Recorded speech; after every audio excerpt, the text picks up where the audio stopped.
nabagamba olutalo luno waliwo yalweyingizamu naye agenda kutya. Trump ekyamuleeta kukakasa nti akakkanya BRICS agijje kufuna. Olutalo luno China egenda kukka wansi economically, naye ate bangi ba dictators bagenda kuva ku president bangi mu Africa awo. Okitegera buli leaning wa China buli yetute mu kabinja kana aka BRICS agenda kukisasulya. Kati njagala olabe EU kyekolo giraba EU. Trump olwagambye nti napozinze for 90 days EU ne mujjako tariffs zonna ziyabadde mukubye. Nabagambye ono comedy waabwe gwe babadde mu kubanga EU always babadde ku side yani ya mu America. Tasobola kumuva mu last minute. Ono yalese kanga mwao kulaga nti naye akoze eki yankiikirya. Naye nabagambye olutalo luno America lweriko baludde ebbanga nga bapanga olutalo luno. Baludde ebbanga nga balupanga. Okitegera ekintu ekyo kubanga baagala wakati ya BRICS akabinja kana aka BRICS China ye largest economy. Ne Russia bamukuba sanction nga alumye Ukraine. China yabadde ngawo okugweka gaps ezo nga mubika economically. Okitegera ekintu ekyo akati mu America agamba njagala mpaapagane ne China onzijeko akajanja. Jukira ne ba dictator banene we baddenga babagambako mu Africa badduka mu China je baddukira. Museveni mumulaba example Museveni wuno wano bano siba China ono si mu China muna Uganda ono si mu China wena oza mushama weyogeza foreign policy tuyambira ono si mu China akugamba atya alese ba investors mu minerals za Uganda kino kye kigendo musaamu omuntu okitegera bano siba China abali ne ba minister ba Museveni musimanyi baze ba investor bano baze ku investing in minerals za Uganda luno lwe lutalo okitegera onani wano chichi okitegera ekintu ekyo so bana Uganda sagala twebuzeebuze bino ebintu babiba kweka nenna kugambye wona understanding olutalo luno ogenda kusituka ng'oyina lo ogetujjeko akana akasajja tekakyalina wakuddukira tekakyalina okitegera ekintu ekyo China tekyasobola kuba wa sente ng'ebizibu bijijjidde tesobola ati naye egenda kupozinga okitegera ekintu ekyo kati jukira Russia adependinze ku China South Africa adependinze ku China jukira ne South Africa naye bakoze eki bamugobyeyo okitegere bamugobye Congo sadaka bagizaayo okitegere ekintu ekyo era South Africa mbu bali mu nteeseganya ne Congo batese deal endala tenagwa kuba America akyakola akyali eno company ya America ogiraba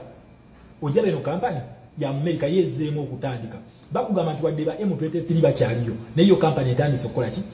resumes mining eno bagita Alpha Mine ogiraba ya America etandise extractinga tin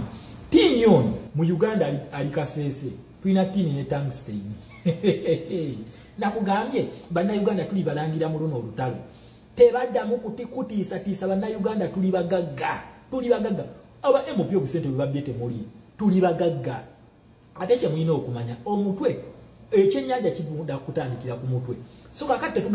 tetugenda kufokasinga nnyo ku byenkira ebyo kasengejja ka revolution kati etandise basengejja enkenku zonna ezibadde zikolera mu fake system wa fake democracy zonna zigenda mu just mu makinge ba MPs abalidde embuzi tubagobe wena analonda NRM ogenda kulonda kubona kati ndoza mukitegedde kye bayita revolution nabagambe no revolution yo yekolere kubo tebagikolera kubo ebyo mwalimu mbu tugende twekalakase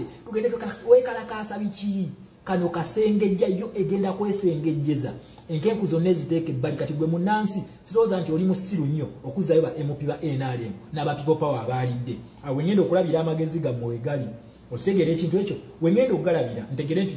ddala bannayuganda baatuwunzika already revolution ye bakulaze ababibona bonna bakulaze negamba tebali kuggwe okitegeera ekintu ekyo wemaze bakulaga nti no tebali kuggwe kiki olina okukola gwolina kujjayo ndaga muntu yo n'ogikubako enfuufu n'ogenda n'oyera buli NRM waali NRM leaning bonna ate ne mu Uganda tufuna ba independence bonna ne ba independent ne mubeera okitegeera ekintu ekyo then ne tufaafagana n'akasajja ka Museveni kubanga economy wise kanaku Museveni mwavu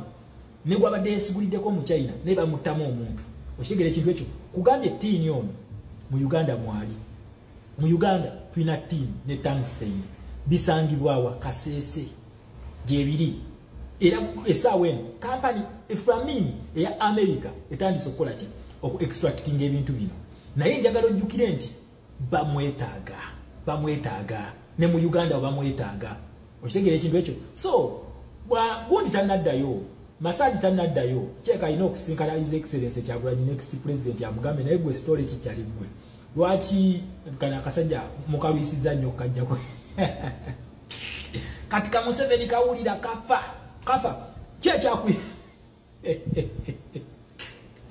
bino byenjagala bino binyumira nga Museveni abona kati yali amanyi afunye escape route bwagenze mu China egenda muwa sente mukulu kati azikuwe kale China ezikuwe okitegera ekintu ekyo nakugamba muna Uganda just relax tuli mu real revolution foreign policies zigenda kunyigira mu 7 ziti gwe muna Uganda osituke ojosindiko guti ogwedde nga gwavunda in fact gwiza n'okudduka emisinde n'otagulabako nze nkubuulira mulinde byavudde e Bungereza sijja kusuna mulinde byavudde e Bungereza sijja kusuna newe tugamba World War 3 etabuse kati omu China bamuttamu omuntu kati abali mu BRICS bakaaba okitegeera ekintu ekyo kati waliwo abuuza nti senga Museveni akkiriza n'addayo mu gundi z'Amerika nabagamba ono tugenda mutuuse ewantu ng'ali ku lose situation wakkiriza addeyo kitegeeza tulina okugenda mu kalulu mukuba akalulu aveeko wagaana okukkiriza kitegeeza ate tugenda ku activating ekintu kye bata human rights kuba kyenkakasa bannayuganda bali ready okusituka okwekalakaasa senga Museveni abba akalulu kati we tuli ku lose talina waafuniramu kati talina kubanga senga munnayuganda osituka Museveni oyo n'akubako bannayuganda ne banaaba 10 ko already ono fayiro ye kweri ku mmeeza n'akubako bannayuganda 10 n'abateeka ku ttaka kitegeeza amenye human rights charters azimenye kyekiddako consequences kubwa teri kirala nga bwe bakola Gaddafi wabeera alonze wabula senga agonda na bowing down nga Daniel Arap Moi we yakikola nga Edgar Lungu we yakikola kitegeeza tugenda mu kubaka lwa kali free and fair yeyongereyo nga atulabyeko nnyo okitegeera so munnayuganda kikyogenda okukola ndaga muntu gikubeko enfuufu twagala bwe MP yabbye ssente temulekaana nabo mubalabise muba trendingise naye ogambe munnayuganda nti okusalawo kuli ku ye yasalawo munnayuganda yasalawo tugenda kusalawo tutya bonna tubafuumuule tugobe buli wa NRM temubakkiriza nakuddamu campaigninga ku byalo byammwe banoonyayo ki babaagaliza kufa mubakuba emiggo nga bazze omubasaba obululu okitegeera ekintu ekyo kati batwagaza ki olwedde shiya yabwe bagitutte kati era tuddemu tulonde NRM so munnayuganda twebereremu ffe tusalako okitegeera ekintu ekyo ffe tusalawo okitegeera ekintu ekyo obaana bamaama nyongero bajjukiza nti World War 3 yatandise World War 3 yatandise kati gwagirinda nti no beekuba nuclear olimba togenda kugiraba olutalo trade war yatandise dda nabagamba ekyaleetesa Donald Trump kukakasa nti afukamiza BRICS ate nga agisobola wetukeeredde olunaku olwaleero in fact we bwazibidde jjo nga tiimu America faba people power tuyina 145 tariffs tuyina 145 China ekyali ku 84 yaayo okitegeera ekintu kino muwaliwo ne comrade yabuza tariffs kyeki zino jibeera misolo bakuba misolo kakasa kati leero ne kabakagirita bwe kati akayingira eggwanga lya America nga kava China bakagalako 145% gye bakagalako okitegeera ekintu kino nabagamba olutawo luno waliwo yalweyingizamu naye agenda kutya Trump ekyamuleeta kukakasa nti akakkanya BRICS enaagi agijje kufuna olutawo luno China egenda kukka wansi economically naye ate bangi ba dictators bagenda kuva kuba president bangi mu Africa awo okitegeera buli leaning wa China buli yeetute mu kabinja kana aka BRICS agenda kukisasulya kati njagala olabe EU kyekola ogiraba EU